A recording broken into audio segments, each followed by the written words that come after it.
at the end of the session. And I think this week you're in for a very good time. The best thing about it is that I don't have to do the presentation. So at this time, I'm going to introduce to you Dakota Morrison. I'll let him talk about his major and stuff like that. I had him in class last spring where I had him for half the time, and then we went on to Zoom or online for the rest of the semester.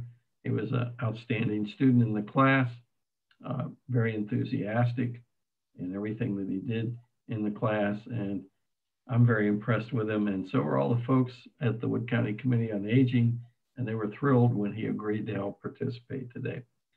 So with that, I'm going to go ahead and turn it over to Dakota, and again, at the end, we will have time for questions. All right, Dakota. Hello. I don't deserve such a nice introduction. I'm kind of a bad person, but I will share my screen here if I can figure out how to do so. And can you guys see my screen here? Yeah. For it to load. Zoom has never been my friend. There we go. Can you guys see my screen? Give me a thumbs up or good. Okay. So LGBTQ plus you, I'm proud of that pun. How to love, respect, support queer and genderqueer individuals. Hi, I'm Dakota. He said that. I'm an AYA social studies education major, so high school history teacher. I'm double minoring in history and popular culture because it's like a different way to go about history. So I feel like it'll help me in classroom. And my qualifications, I'm a homo. This presentation, I'm going to include a lot of overarching topics. I'm going to go for basics, but be specific about them. So our three main things we're going to talk about are different gender identities, sexualities, and romantic attractions. Things to remember for future viewing, because this is being recorded and using later. This is happening in 2020. So queer theory advances very fast. So this is all the terminology and everything that I'm going to be using is modern and right now. Different people within the community have different viewpoints on these things. Not politically, but philosophically, there are conservative viewpoints in this and there are more liberal viewpoints in this. So not every queer person is going to agree with all the terminologies and how I view these things and discuss them to you, but this is sort of like the up and up. And also, if at any point you don't understand something, please cut me off because I want to make sure that everything is coherent in this, just in case, just for the people who will be viewing this later. If you have a question that comes to mind that isn't 100% like needs to be answered right now, you can drop it in chat whenever you want and we'll answer it later after the recording's over. If you need more information about everything we're talking about, this book is amazing. It's really easy to read if you need an introduction on any of this stuff. And this person's YouTube channel is linked throughout the entire PowerPoint, which will be made available to you. So if you ever need any more information, those videos are amazing. And Transgender History is a great book for history buffs that want to know more about the whole movement. Our first section is gender. These are all the terms that we are going to be going over today. Take it all in. Remember, at any point, cut me off. I do not want to talk over your head because I don't know what people know. I don't know what people don't know because I'm like in this world. So the first thing that you need to de-establish in your mind is that sex and gender are different things. Sex is biological and it's something that's assigned at birth. It's that M or that F on your birth certificate. And it's based on your physical traits, whereas gender is a social construct. Now, social construct, we learn about it in the field of popular culture. It's something that humans made up. And the best way to distinguish whether something is a social construct is if it changes over time. So fashion is a social construct. Time technically is a social construct because we establish time zones. The idea of borders or land is a social construct because we made that up. So Gender is felt by an individual. It's mental. It's a personal identity. Sex it does exist on a spectrum. There's, male and female, which is what we think of. It's your genitals. It's your testosterone. It's your testosterone or your estrogen. It's your XY or XX chromosomes. Although there are people that fall in between that, called people identify as intersex. If you're a science person, the word that you use in science is hermaphrodite, like clownfish are all hermaphrodites. We just don't use that term for people. For people, we say intersex, and they are part of the LGBTQ plus community. 1 in 200 people are actually intersex, and most people don't know it until they hit puberty. So if you have more than 200 friends on Facebook, you know an intersex person. Now, gender, there are 2 umbrella terms. There's cisgender, which is probably what most of you would be, which is you identify as the gender that you were assigned at birth. So like Professor Myers was assigned male at birth and he identifies as a man, so he would be called cisgender. The opposite is transgender, which you've heard all about on the news, is an umbrella term for anyone with a gender identity that does not match the one assigned to them at birth. So if when you're born, the doctor pulls you out and says, it's a girl, and then you don't identify as girl, you fall into the umbrella term of transgender. Now, trans can be used as an umbrella term, or it can be used as an identity, and we're going to get into that here in a second. This right here is an example of a gender spectrum. Most people think that gender is, a line where it's like boy here, girl here, and trans in the middle. But it's not that simple, because when you get into identities such as non-binary, it's neither of the two. So you can't really put it in the middle. So then it makes it a triangle. And then this is the best way that I have seen it. We're going to go over these terms and come back to this. But this is an example this is the one that pops into my head when I think of a gender spectrum. Transgender is an umbrella term for anyone whose gender identity does not match their sex and or gender assigned at birth. They typically identify as a binary gender. So although transgender can be a umbrella term for any person that doesn't fall into the I was assigned girl, I'm a girl, I was assigned boy, I'm a boy, falls into transgender. People who just identify, hi, I'm transgender, typically are a trans man or a trans woman. And most of them, not all, but most, experience a disorder called gender dysphoria. It's, most people say, just what makes you be trans. It's a sense of body dysmorphia, depression, anxiety, everything that leads to you wanting to transition, wanting to not present how you are. So some people, there's that disargument. Some people say you don't have to have gender dysphoria to identify as trans or be transgender. Some people say you don't need that. Some people just feel, and that's all you need. A lot of questions that I get about this community personally is, okay, he says he's a trans man. Does that mean he used to be a trans man is a man and a trans woman is a woman? That's how you remember. Transsexual is sort of dying out. People don't use the term transsexual anymore. It's not a slur. Nobody's really going to get offended if you use it, but just know it's dying out. People don't use it anymore. And tranny is a slur. Don't say tranny. We're going to get into slurs too, but what transgender is not is cross-dressing. We'll talk about this in our a few slides later in gender expression, but someone can dress in the clothing not assigned to their gender and not identify as transgender. A good example of this is drag. Drag is cross-dressing, but a profession. Some drag performers do identify as transgender or genderqueer. It's a job. It's not an identity. So anybody can do drag. It's just the performance and theatrics added onto the dress and the expression. So some examples I have here, the one all the way on the left, that's RuPaul.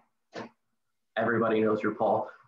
The middle is the winner of RuPaul's Drag Race, Bob the drag queen, and the one on the right is Miss Peppermint, who is on Drag Race. The difference between these three people, they all do female drag, they're all drag queens, but The one on the left identifies as a man, the one in the middle identifies as non-binary, and the one on the right identifies as a trans woman. They're all drag queens, but their genders are all different. There are biological women who do drag. It's just the theatrics added on to the dress. An outdated term for cross-dressers and drag queens is transvestite. Don't use that term, it is a slur. We're gonna get into it later. Now, non-binary, I've thrown this term around a lot. It's existing outside of this gender binary, which is the man-woman system that has been created by society. It can be an umbrella term for anybody that doesn't identify as man or woman, but it can also be an identity as itself, which is just, I'm a third thing, I'm neither of these. It's not related to intersex because sex and gender are different, remember?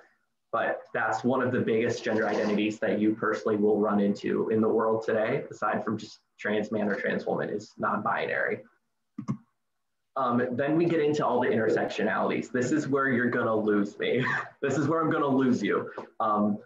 Demi boy and demi girl. These are people who fall in between these three things that I've discussed so far. So if you identify as a demi boy, that means you definitely don't feel like a girl, but you definitely don't completely fit into the box of boy. You're somewhere in between that non-binary and boy section of the chart. And demigirl is the same thing, but for people who are feminine, they don't completely feel like a girl. They're sort of in between that girl and non-binary. So demi means semi or sometimes. So,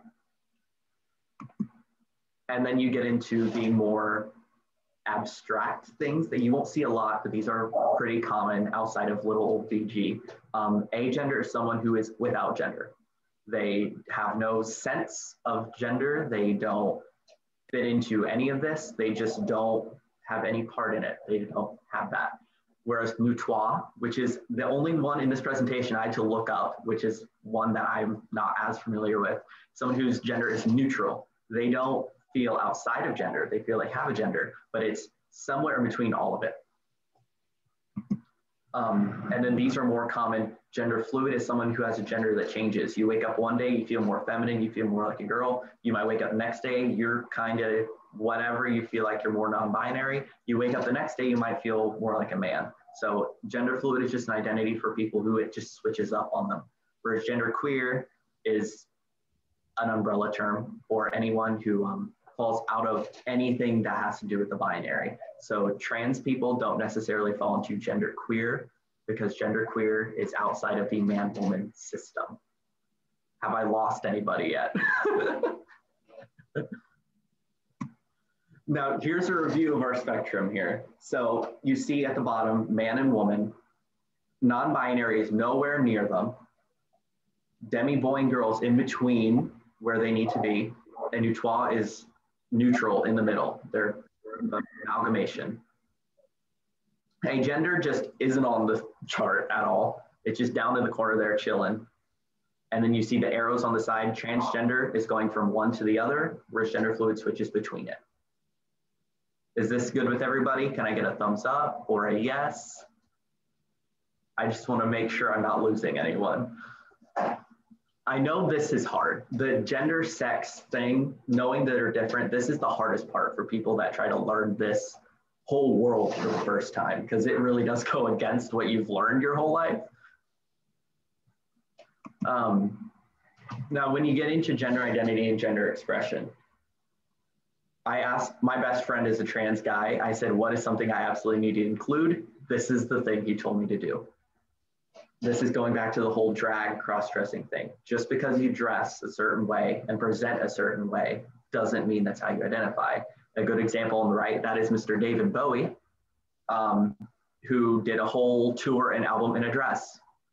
He never said he was trans. He doesn't identify as anything. He's just androgynous. He dresses as a woman sometimes. He had many characters that were very androgynous, like Ziggy Stardust, but he identified as a man. Whereas the person on the left is a YouTuber named Gigi Gorgeous, who presents as a woman and wears the same things as David Bowie did, but identifies as a trans woman. They dress the same, but their genders are different because how you dress doesn't mean anything. I know trans women, so people who they are women, they dress as women, they use she, her pronouns, but they have beards because that's just what their body does and they don't have a problem with it. Now, when we get to pronouns, this is, if you've had your like little hearing aid or your microphone turned off thus far, this is the part you need to listen to. Pronouns, there are more than just these three, but these are the common ones. He, him pronouns, she, her pronouns, and they, them pronouns. This is the biggest change in the world. This is the thing that in everyday life you're going to use when referring to people. He, him is typically used by masculine people, she, her for feminine people, and they, them for people who don't fall into this. Some people can use multiple. I have a lot of friends where they use both he and they interchangeably. All of the videos that are linked throughout this PowerPoint, if you look at it later, it's a great series on YouTube called The ABCs of LGBT. And the author of that, the author of that book and the person who makes the videos is gender or pronoun indifferent. So they use all three of these interchangeably. They just don't care. And we're going to talk about the importance of these coming up, but how to support a trans or genderqueer person is don't dead name, if you've heard this term online, a person's birth name, period. You just don't use it. That's not their name. It can trigger the gender dysphoria I was talking about earlier. My friend who's trans, his name is Shane, but on his birth certificate it said Courtney. You don't ever use Courtney. It will send him into a depressive spiral and he'll want to die. You just don't use that term. And use preferred pronouns. It's the same as the name thing. If someone walks up to you and says, I'm a trans man, I like he, him pronouns, use he, him pronouns. I wanted to put on the slide, just don't be a jerk, because it seems simple, but there are a lot of people that try to argue this. If somebody says, I'm this, you just agree with them. You're not going to fight somebody in everyday life like people do on the internet. And use your words. These are common phrases that you might use for trans people that you shouldn't. You don't say, he used to be a girl. You say he was assigned female at birth. So when he was born, they said, it's a girl, and they were wrong. You don't say when he was a she, you say before he transitioned, because he was never a she. He just presented that way. This is nitpicky for some people, but when people say he identifies as a man, he is a trans man. He doesn't identify as a man, he is one. And a lot of people, you're told to ask for people's pronouns, which is amazing. For some people, you need to be weary because that might trigger in their head, oh, they know I'm something. They're asking because they don't know. They are looking at me and they can't tell. For a lot of people, what I do is I introduce myself with my pronouns and then they follow suit. So that's just a good thing to get started in your everyday introductions when you meet people for the first time. Introduce yourself, your name, and your pronouns, and then people follow suit so you know. And then if you ever ask, have you gotten the surgery? Just don't ask that. That's none of your business. And it's actually not a surgery. It's about 30. So don't ever ask about anything like that. You might get punched. This is an amazing video. I can't show videos on Zoom because Zoom doesn't like videos, but this is a trans YouTuber, and this is about an 8-minute video that he talks about his life, and he says, here are your common misconceptions, and this is how you talk to me. You know, this is what it's like. This is my everyday life. And he throws in a bunch of statistics we're going to go through later in this presentation. So we've gotten through gender. Is anybody confused about anything? Are there any questions that can't wait? Our Q&A is going to be after the recording ends, so I want to make sure any questions that need to be included get in. Is there anything in the chat, Danielle, or are we good to go? I don't see any questions at this point. Can you maybe show us tell us an example when you introduce someone and use your pronouns, how that would work? Yeah, a lot of people in everyday emails or on like my Twitter or my Tumblr, you just put it in your profile so people see it in front of them. Or if it's just like you think in your head. Hi, my name's Dakota, I use he, him pronouns. Or hi, I'm Professor Myers, I use he, him pronouns. It's just one right after the other. Perfect. You say he, him, they, them, she, her, you just, whatever you use. There are other ones. I've never met somebody who uses anything but those three, but if somebody says I use these pronouns, which are other ones, you just use them. Don't be a jerk. Yeah, you just ramble it off after your name. Perfect. Is that it? Is that good? Yeah, that was perfect. Okay, now we're going to move on to sexuality. The first few, you're in for a doozy, but then it's all downhill because then you'll know what I'm talking about. For sexuality, sexual attraction also exists on a spectrum. This is something you probably might not have thought of, but there's an entire half that you've never heard of sexual identity, which is the aro-ace spectrum, which are people who don't feel attraction at all. So asexuality, so A meaning not, is an umbrella term or a standalone identifier for people who experiences no to little sexual attraction. Whereas the opposite, Z-sexuality, so if you use the American pronunciation, Z-sexuality, so the opposite of A, is someone who experiences sexual attraction. So probably every person in this Zoom right now would be Z-sexual. That's the term that you're hearing for the first time today that you didn't know you are, but if you experience sexual attraction, you are part of the Z-sexual spectrum, whether that be straight or something else, but heterosexuality is part of the Z-sexual spectrum. Not going to talk about Z-sexualities later. That's all like gay, lesbian, that's all, that stuff you know. Right now we're going to talk about asexuality. It is not abstinence. It is not celibacy. It's not, you can't find somebody in your life. It's not that you have a problem with it. It's not that you just don't have a sex drive. It's just, it's not a thing.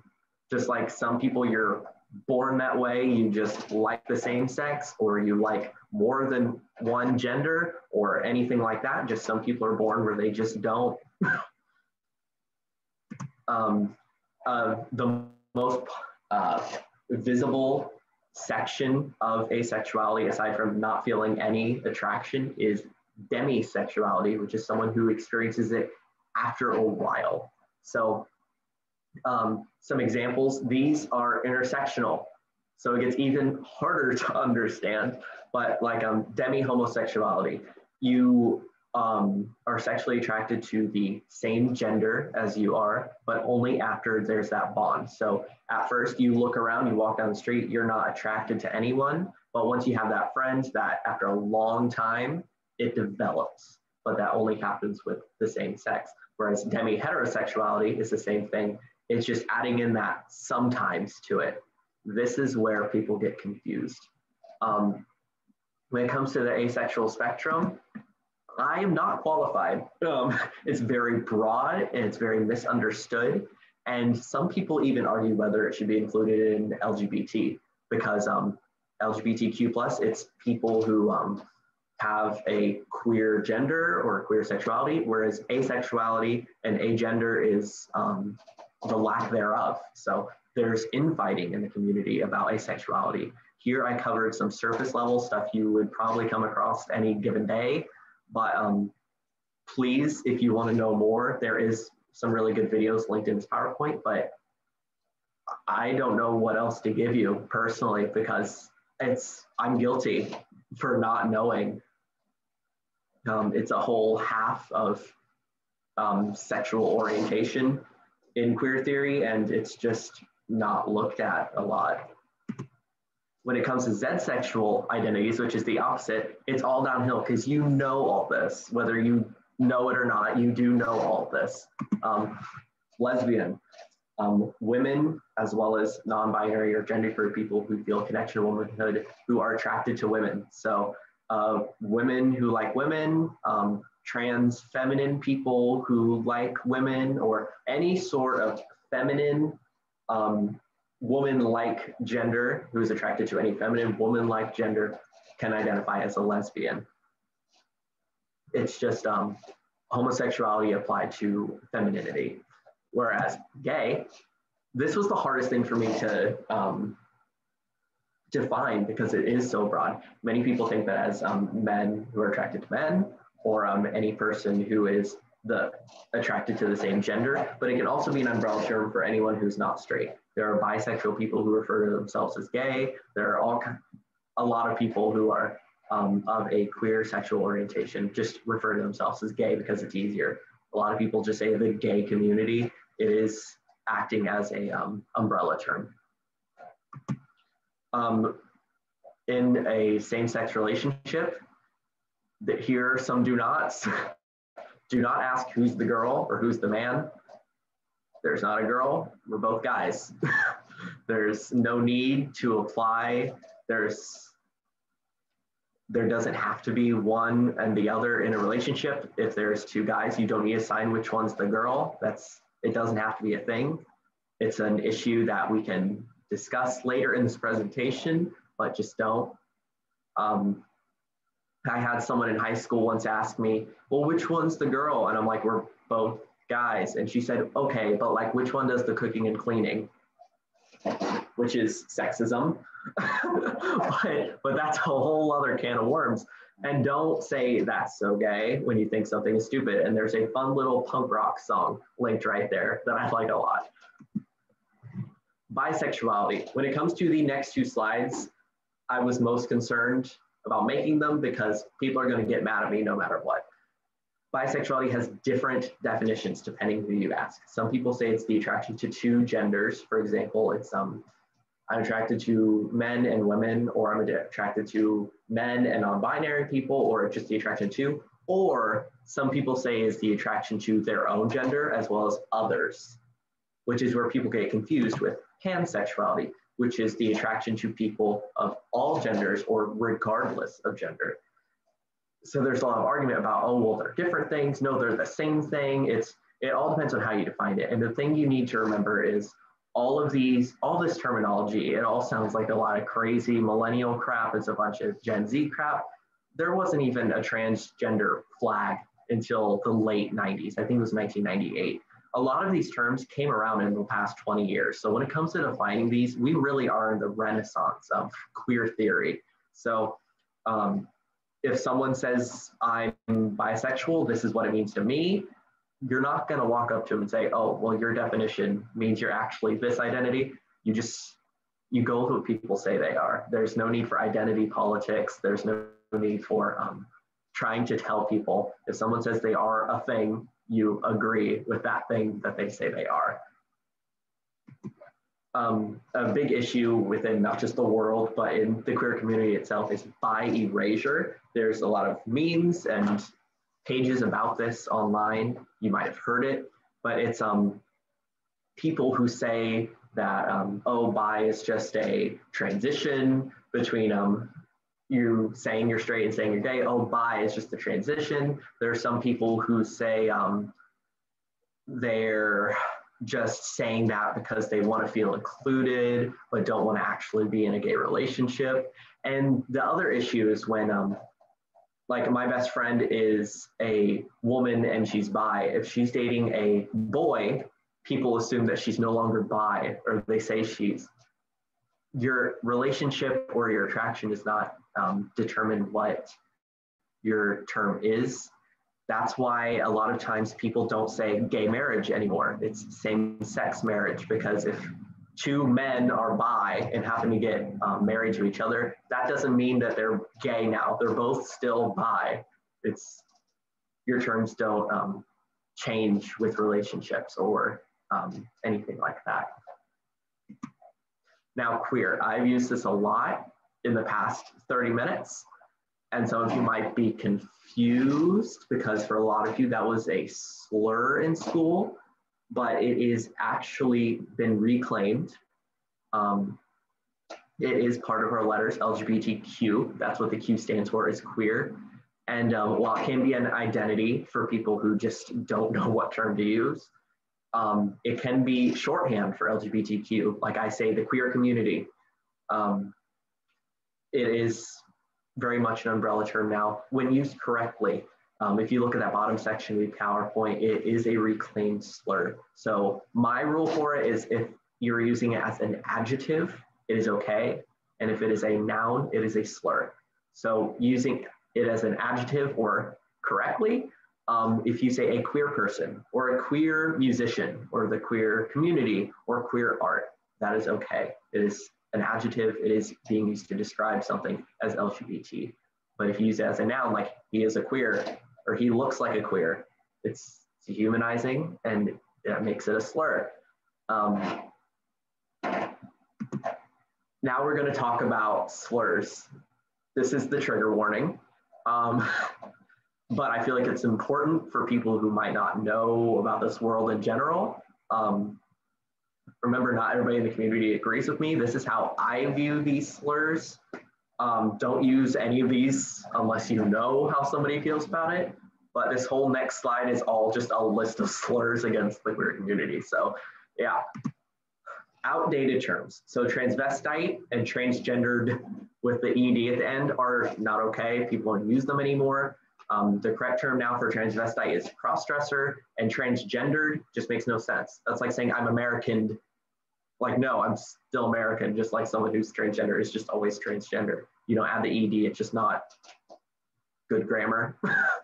Some other things, homophile is an outdated term for gay or homosexual from the 1950s. I know my grandparents still use that, as well as any terms such as ACDC being used for bisexual people. She-male used to be the term everybody used.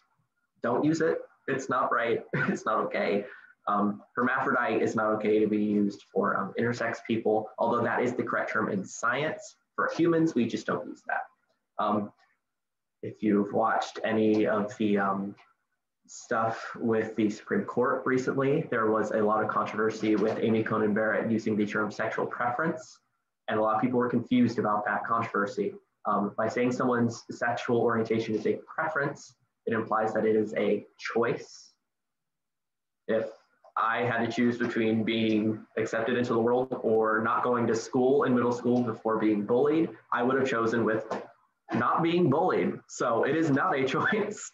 And transsexual is dying out. So it's okay right now, but just know not a lot of people are using it. When it comes to usage, queer when used as a adjective, as I discussed earlier. Homo, you know, if you say somebody's a homo, that's not okay. But if someone is, if you're describing a person, that's okay. Gay is another one. You say, that's so gay, you're so gay. It depends on how you're using it, as well as butch. Butch is a term that used to be a slur and now is being reclaimed by the lesbian community.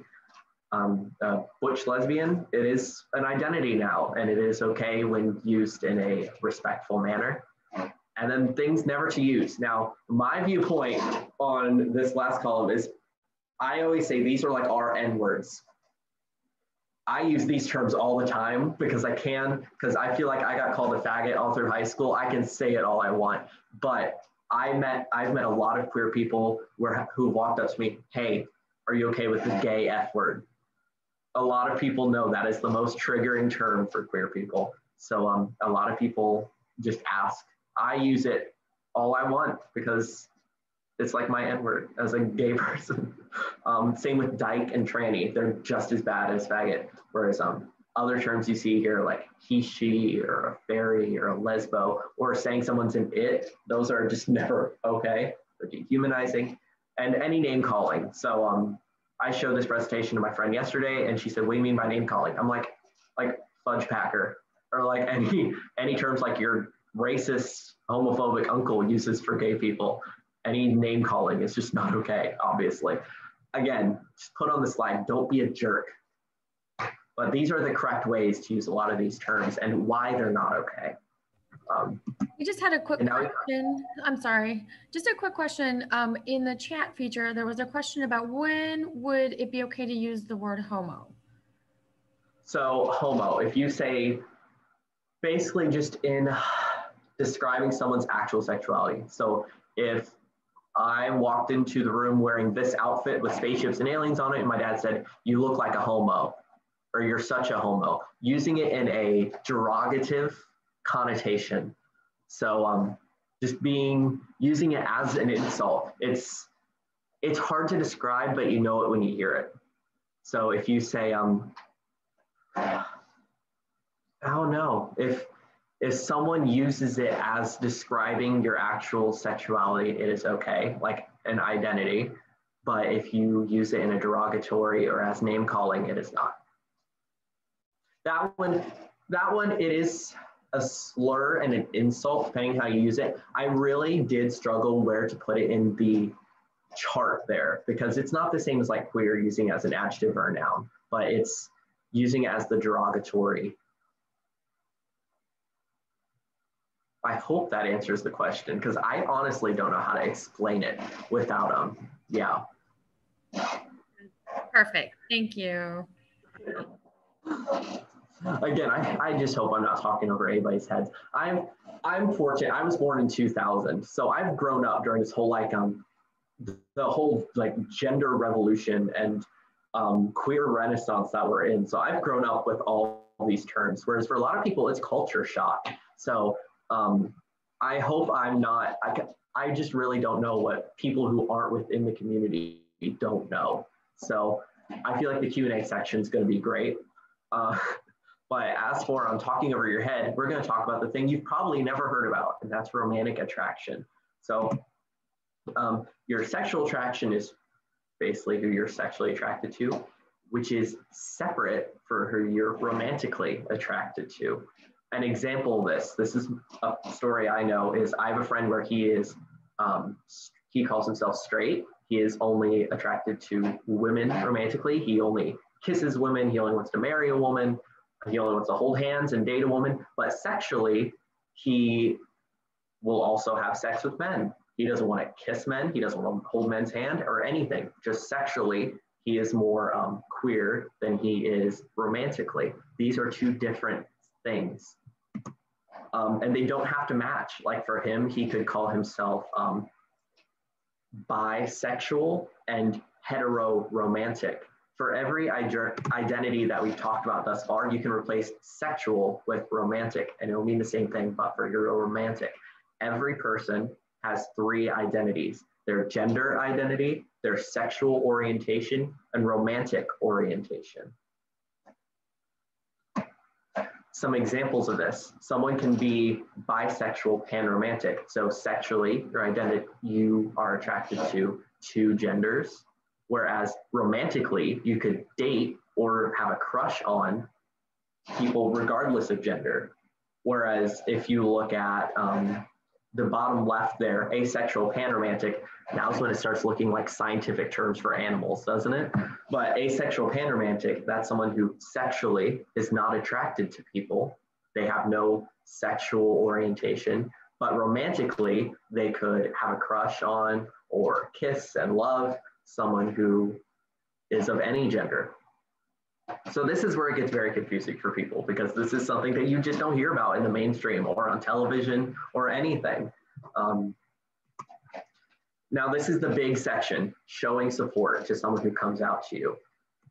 If someone comes out to you, thank them for having the confidence in you to share. It is a big thing. And reaffirm them, let them know everything that they're saying is valid and whatever they're feeling is okay, and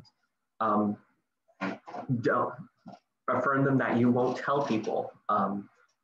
If I tell someone about me, I don't care if people go out in the world and share it, because obviously I'm open about it. But for a lot of people, they're not. So they like to come out to people one at a time.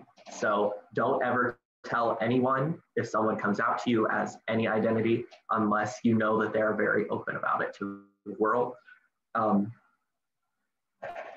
And ask them how they want to be referred to. This especially goes for trans people. If they have a name that they want you to use, or if they're ready for you to switch to different pronouns, do so as soon as they tell you. I have a friend I went to high school with who came out to me as a trans woman, but doesn't have a name picked and doesn't feel the need to switch pronouns yet. So I still call him Josh, even though knowing that he is a trans woman and referring to him as such, he still sticks with that name and pronouns. If he was like Caitlyn Jenner came out as a trans woman a year before saying, call me a she, call me Caitlyn. And the thing you always need to remember is to ask them, do you need anything? Because a lot of people, they might not be in a good household where they can be reaffirmed and accepted. They might not be eating. There could be a lot of things that people could need.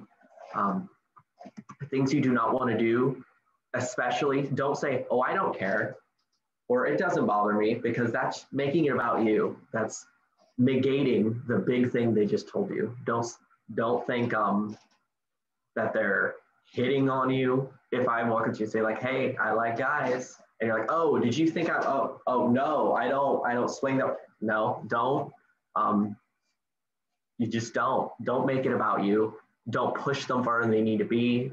You don't have to ask them a million questions. They'll tell you whatever they're ready to tell you. And don't overreact. Don't like make a big deal like, oh, I had no idea, or you just go with the flow. You just be very nice and very accepting. And don't question their other identities because they're coming out as one thing. This is a problem I had in high school. The first thing I came out as was pansexual, which I no longer identify as. You work through things. But when I came out as pansexual, my friend who doesn't know about this stuff assumed that meant I was non-binary or trans. You don't question someone's gender identity or romantic attraction because they come out to you as one of the other points of those three identities I told you. If someone says they're gay, you don't question their gender, you don't question anything else. You just now know that is their sexual orientation. Now, this is the part I'm glad that it is 2:47, because this is the part that doesn't necessarily need to be in here. This is just my call to action, taking up the fight. Now, some of the terms that you are thrown around a lot, and this is for every political or social movement: ally, advocate, and activist. An ally, when it comes to the LGBTQ the community, if you want to be an ally for the community, you just support the people in your life. You have in your mind your supportiveness.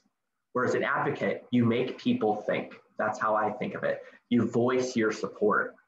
And an activist fights for the rights, and you change people's minds. And my best example of this is, we'll use Danielle.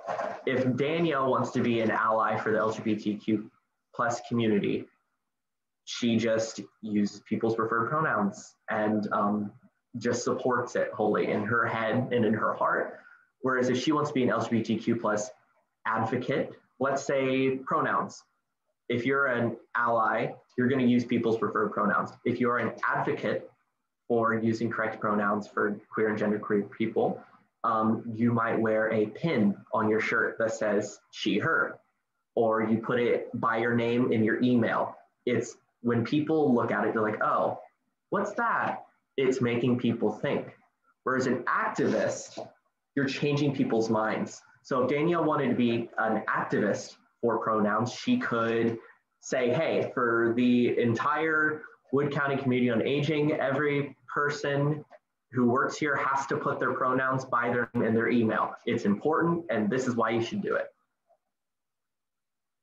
So you can take up any of these terms for yourself, but here's why you should care about the queer community, because there's still a lot to fight for. Even though we have same-sex marriage and all these things, you think it looks so good for us. Here's some things that we're still fighting for. The gay panic defense is still a viable argument in most of the United States. So everywhere on this map that is gray or pink, if someone is murdered and the person is arrested and taken to court, they could say, oh, well, I killed them because I panicked because they told me they were gay or they told me they were trans. That could get you off. And that's legal in all the states on this map except for the blue ones. Conversion therapy, which is a pseudoscience where people are most of the time abused, is legal in all of the gray sections of this map, trying to fix them or turn them straight. Transgender and genderqueer people still have to fight for the right to use the bathroom. In a study from 2015, 59% of queer people avoided bathrooms because they knew what would happen if they tried. And if you look at the bottom, 8% reported having kidney or urinary tract infections because they just would rather hold it in than have to deal with the issues that they have going in public restrooms. And they're still fighting because in the past few years, rules regarding public schools were removed. So now if you are a trans kid in a public school, the school is no longer required to give trans people the bathroom that they prefer. Queer homelessness is at an all-time high. While only 5 to 10% of American youth identify as queer, 20 to 40% of the homeless youth identify as queer. And over 87% of those people say that they are homeless because they were kicked out of their house for their identity. Sexuality and gender identity were just now deemed protected under the Civil Rights Act this summer, so that you can't be fired from your job for your identity, unless your job is being in the military and you're trans, in which case you're now banned. Pride Month is now a branded holiday for large corporations to sell us. They don't show support to the queer community throughout the entire year, but during Pride Month, they will change their icon to a rainbow just to get that money from the queer people. Transgender people are 9 times more likely to attempt suicide than cisgender people. And in 2012, 45% of all hate-related murders were against trans people, and 87% of those trans people murdered were women of color. Heteronormativity, which is the idea that heterosexuality and the things that go along with it, like marriage, having kids, living in the suburbs with a dog, a boy and a girl, is the norm. And it's still widespread, and it is now penetrating the queer community, splitting people up against each other. There is a term now called homonormativity, where people within the community will fight and pick on people who don't fit into this normative fairy tale. This shirt here, there's a common mantra on gay dating sites that says no fats, no femmes, no Asians. The point here that I'm pointing out is no femmes. There are men who say, I didn't come out and get kicked out of my house just to date a guy who's basically just a girl. I want a real man. It's toxic masculinity making its way into the queer community, and it's not okay. It's people trying to define what a queer person should be. It's trying to, rather than liberate people, it's trying to assimilate them into straight culture. People are saying that if you can't pass as straight or you don't act as straight, you're not desirable, and you're hurting the community. It's a lot of infighting that's happened the past few years. And all this hatred that I've told you in the past 2 or 3 minutes is closer home than you might think. In Findlay, Ohio, about 20 to 30 minutes south of Findlay, every year the LGBTQ community paints the state of Ohio as a rainbow flag in the middle of Main Street. And this year was vandalized in the middle of the night, where someone sprayed straight pride over top of it, even though it was spelled wrong. But this is still happening. This was this year. This is my favorite quote. This is Bob the Drag Queen, winner of season 8 of RuPaul's Drag Race. It says, "Not living in fear is a form of activism." It's changing people's minds, knowing that we're not afraid anymore. We're here, we're queer, get used to it. That is the movement that's been taking place since 1960s with the Gay Liberation Front. And there you go.